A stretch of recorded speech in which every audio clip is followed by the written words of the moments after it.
اور تیسری شرط وصدق بالحسنی، جو بھی اچھی بات اس کے سامنے رکھی جائے اور اس کا دل گواہی دے دے کہ ہاں بات ٹھیک ہے، فوراً قبول کرے، تصدیق کرے۔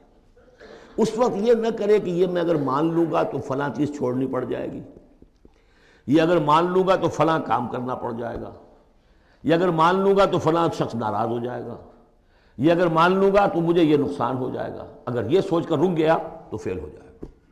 بلکہ یہ کہ جب دل نے گواہی دے دی کہ ہاں ٹھیک ہے، حق ہے، صحیح ہے، فوراً کہو دیکھیے جی آپ کی یہ بات، یعنی اس کو سمجھیے پریکٹیکلی۔ اگر آپ کسی بحثی میں بھی مبتلا ہو گئے کسی کے ساتھ، اور پھر یہ ہے کہ آپ نے کسی وقت محسوس بھی کر لیا کہ پلڑا اس کا بھاری ہے، بات اس کی صحیح ہے، لیکن ایک یہ کہ اڑے ہوئے، اب کیسے مان لوں میں کہ میں ہار گیا۔ ایک یہ کہ شخص کہ ٹھیک ہے صاحب آپ کی یہ بات مجھے بالکل دل کو لگی ہے، ٹھیک ہے، ابھی اور غور کریں گے، سوچیں گے، چلیں گے آگے اور اس مسئلے، لیکن یہ بات آپ کی ٹھیک ہے۔ اس سے انسان کے اندر جو ہے پھر وہ ہم آہنگی پیدا ہوتی ہے، بات آگے بڑھتی ہے۔ لیکن یہاں سمجھ لیجیے کہ بنیادی طور پر یہ تین اوصاف ہیں۔ فاما من آتا، بخل نہ ہو، اتقا اور اس کے اندر یہ اخلاقی حس بیدار ہو۔